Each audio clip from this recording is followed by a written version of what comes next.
Hello, I am Nicole Chapman. I am 36 years old. I was diagnosed with Stevens-Johnson syndrome in September 1993 at the age of 6. Many years later, I was told it was 10. When my parents took me to the doctor, I was misdiagnosed. They said I had the measles.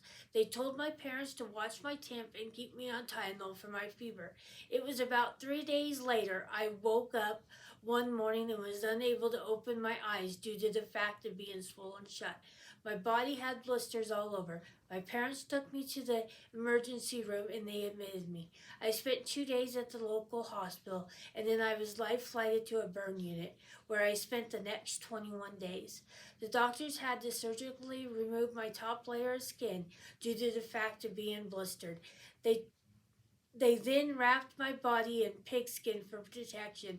When my new skin began to grow back, the pigskin would slough off.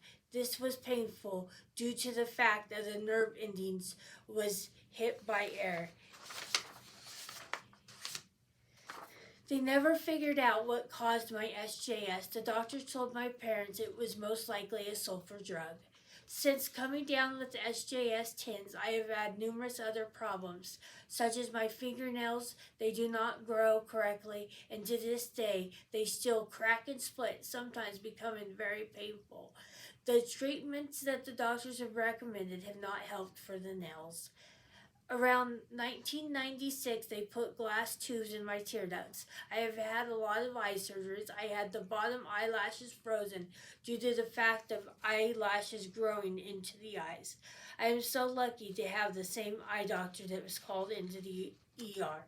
I have since been diagnosed with dry eye and use drops multiple times daily. My ears also suffered a lot of damage. I've had to have surgery to remove the excess wax because it don't drain on its own. I've had a lot of joint pain since SJS, along with a lot of different diagnoses throughout the years.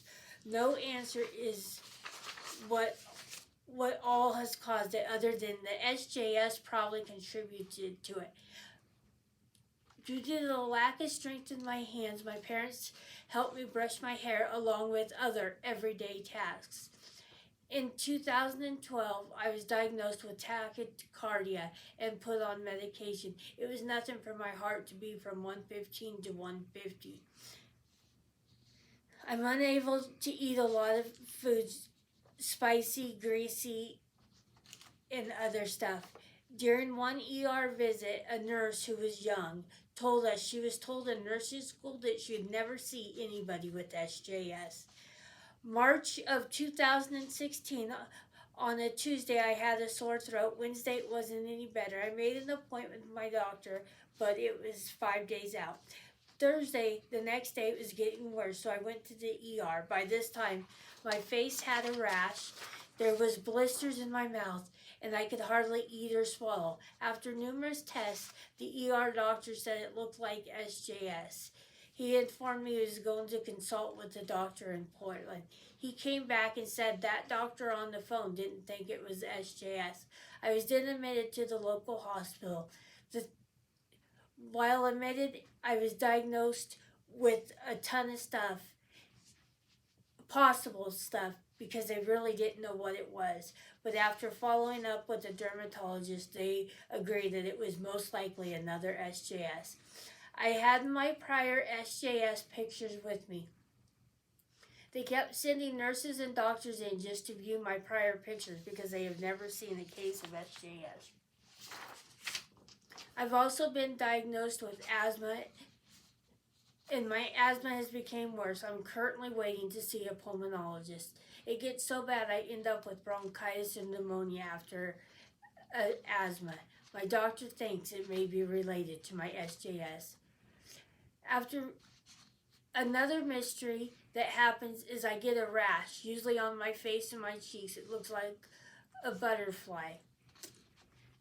After many ER visits for my mouth going numb, slurring words, and going numb, I was diagnosed with seizures. As you can tell, SJS has created many health challenges for me. Living in a small community, I have never had the opportunity to see a doctor that has seen multiple SJS patients. I educate most doctors with my pictures. I have also posted a few videos on YouTube. Search SJS Oregon. In 2011, we started doing a yearly car show. Then in 2017, we formed SJS Awareness Oregon. I have been lucky to meet quite a few survivors in person. Comparing stories has been very healing. This year marks 30 years since I've been diagnosed with SJS. I am very thankful for this opportunity to speak to you today. I'd like to thank Dr. Elizabeth Phillips for inviting me. I'd like to thank all the medical professionals in attendance that are researching SJS 10s. It means so much to me. To my fellow SJS 10 survivors, stay strong. Thank you for spreading awareness and sharing your stories. Through the years I've been involved in the S community, it has helped me to know I am not alone. Thank you.